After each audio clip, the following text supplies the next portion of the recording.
सनातन धर्मनी जय। अपने अपने सदगुरु देव की जय। भारत माता की जय।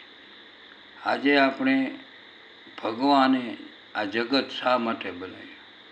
તો પરમાત્માએ આ દુનિયા જીવોના સુખ માટે બનાવી છે. પ્રભુએ જીવોના આનંદ માટે જ આ પૃથ્વી, પાણી, પ્રકાશ, આકાર બનાવ્યા છે. એટલે આપણા માટે આનંદ આપવા માટે પરમાત્માએ સૌંદર્ય સૃષ્ટિનું સર્જન કર્યું છે. આકાશમાં સૂર્ય, ચંદ્ર, તારા, ગ્રહ, નક્ષત્ર બનાવ્યા. એ બધું મનુષ્યના આનંદ માટે જ છે. પરંતુ મનુષ્ય પરમની કૃપા, દયાળુ, કરુણા ભૂલી પોતાનો અહમ વધારી, સ્વાર્થ કરી અને પોતાની મોહ માયાથી, પોતે જ રચેલી માયાથી દુઃખી થાય છે. પોતાના પાપ કર્મોને, કુકર્મોને લીધે દુઃખી થાય છે અને પોતાની જ અંદર અશુદ્ધિ, કામના, વાસના, તૃપ્તિના કારણે માનવ બહુ જ દુઃખી થાય છે.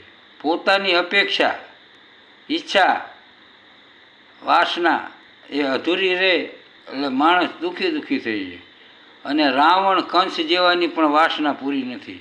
રાવણને કેટલા મહાબળવાન હતો, મહાચતુર હતો, બ્રાહ્મણ પણ હતો અને ભગવાન શંકર એને સાક્ષાત હતા.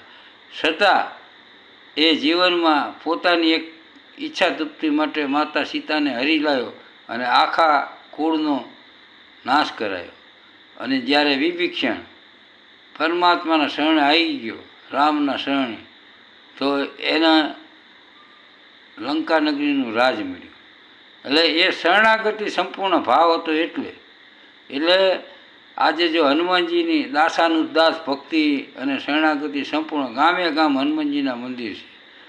એટલે આ વસ્તુ છે, પોતાનો અહંકાર ત્યાગી અને પરમાત્માને થઈ અને પરમાત્માનું ભજન કરવાનું છે. હું કરું કરીને ગાડા હેઠે કૂતરું હાલ્યું જાય અને કૂતરાને એમ કે હું એવી રીતે આપણે આ સંસારમાં હું કરું, હું ના હોય તો આમ ના થાય, હું ના હોય તો મારું પરિવારનું પૂરું ના થાય, હું ના હોય તો આ કામ ના થાય.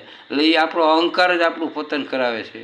એટલે અહંકારનો નાશ કરીને પોતાના અહંકારને ઓળખો કે હું કરીને હું ક્યાં સુધી, જ્યાં સુધી તારી પાસે શક્તિ, બળ 40-45 વર્ષ છે ત્યાં સુધી. પછી 50-60 થાય છે એટલે આપોઆપ તને ખ્યાલ આવશે કે આ જગત શું છે, આ માયા શું છે, આ આસક્તિ શું છે. એટલે જ્યાં સુધી આ મોહ માયાની બંધનનું સમજણ નથી પડતી ત્યાં સુધી જીવ અજ્ઞાની અને અહંકારી થઈ અને પોતાને જ અહંકાર વધારવામાં અધોગતિ કરાવે છે. એટલે પોતાને જાગ્રત અવસ્થા થાય તો તેને ખ્યાલ આવે કે આ જગતમાં હું શા માટે આવ્યો અને શા માટે મારે હરિભજન કરવું જોઈએ. કારણ કે જો મનુષ્ય જન્મ જ એક એવો છે કે એમાં તમે પ્રભુનું ભજન કરી શકો. બરાબર? મનુષ્ય જન્મ જે કેવો, જો જન્મ ભગવાનના હાથમાં, મૃત્યુ પણ ભગવાનના હાથમાં. એક જીવન તમારા હાથમાં છે. જીવન કેવું જીવવું.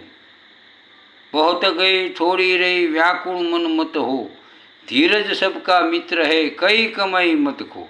એટલે પરમાત્માને પામવા માટે તારી ધીરજ ના ખોઈ, શાંતિથી ભજન કર અને આજ નહીં તો કાલે પણ પરમાત્મા તારા સામું જોઈશે અને તારું કલ્યાણ કરશે. એવી ધીરજ રાખી અને પરમાત્માનું ભજન કરવું, નામ સ્મરણ કરવું. આપણે એમ કહી હું આટલું ભજન કરું છું, દુઃખી કેમ? તો તારા પૂર્વ કર્મના આધીને તું દુઃખી છું. તારા પૂર્વ કર્મો જે હજુ નથી ખૂપ્યા ત્યાં સુધી એનું ફળ તારે ભોગવવું જ પડે. એટલે એવું ના રાખવું કે હું ભક્તિ કરું છું એટલે ભગવાન મને સુખી જ કરે. પણ જે તમારા પાપ કર્મ હોય એ કર્મનો બદલો તો તમારે ભોગવટો કરવો જ પડશે. તો એ ભોગવટો કરવો હોય તો આનંદથી કરી લેવા. એટલે એ ભોગવટો આપોઆપ નાશ પામશે. પણ તમે દુઃખી થઈને હાય હું મરી ગયો ને એ આમ ને તેમ ને, તો એ ભોગવટો તમારે બંધાય. એટલે આનંદ સહિત ભોગવટો દુઃખનો કરી સમયને પસાર કરવા દેવો અને પરમાત્માના શરણે થઈ પરમાત્માને યાદ કરી પરમાત્માનો આભાર માની એને જો આમ ખરેખર તો જીવનમાં દુઃખ જરૂરી છે. કુંતા માતાએ સામેથી દુઃખ માગ્યું હતું. શું કરવા? કે દુઃખ હશે તો અમે તને ભૂલશું નહીં. એટલે આપણા જીવનમાં દુઃખ હશે તો પરમાત્મા જલ્દી યાદ આવશે. અને પરમાત્માનું ભજન જ એ કલ્યાણકારી છે. કારણ કે જો પશુ પક્ષીઓની જીવજંતુઓની વૃક્ષોમાં એકેય ભજન થઈ શકતું નથી. બરાબર? કે દેવીઓનીમાં ભોગ ભોગવી શકો, તમારા કર્મો સારા દેવીઓની, પણ એમાંય ભજન થતું નથી. એટલે મોંઘો મનુષ્ય દેહ હે, એ ફરી ફરીને નહીં મળે વારંવાર. આ વસ્તુ છે ને દેવોને પણ દુર્લભ મનુષ્ય જન્મ છે. એટલે આ મનુષ્ય જન્મની સાર્થકતા તમે સમજી, મનુષ્ય જન્મનું મહત્ત્વ સમજી અને તમે ભજન કરજો. હું તો વારંવાર તમને બધાને કહું છું કે હરિનું ભજન ઉત્તમમાં ઉત્તમ છે. આ જગતમાં જો મૂલ્યવાન વસ્તુ હોય તો એક હરિભજન જ છે. હરિભજન સિવાય આપણું કલ્યાણ નથી. ભલે તમે ગમે તે હોય, મહાન હોય કે પંડિત હોય કે મોટા મોટા શાસ્ત્રજ્ઞ હોય, પણ જ્યાં સુધી પરમાત્મામાં નિષ્ઠા, શ્રદ્ધા, વિશ્વાસ નથી ત્યાં સુધી આપણું કલ્યાણ નથી.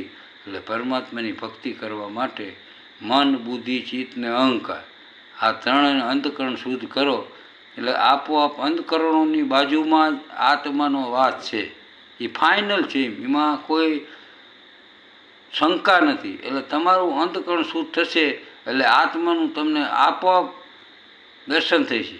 જ્યાં આત્માનું દર્શન નથી ત્યાં સુધી પ્રદર્શન રહેવાનું, જગતને દેખાડવાનું. એટલે આત્માની ઓળખાણ કરવા માટેથી જ મનુષ્ય જન્મ મળ્યો છે. બરાબર?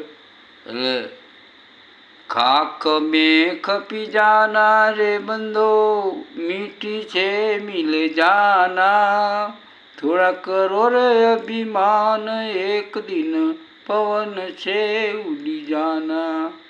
બોલો સિયાવર રામચંદ્ર ભગવાન કી.